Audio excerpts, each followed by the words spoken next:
Законодатель этим оставляем.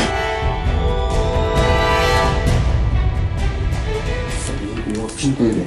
Денежные средства 40, 41, 42.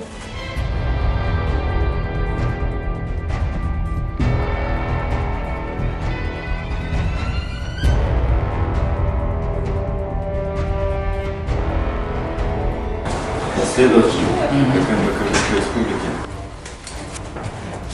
То есть 32 тысячи сулов. Заходи. Сумка, да? Под 200 сум еще. Не, а это без не можете забрать. Взяла жертву.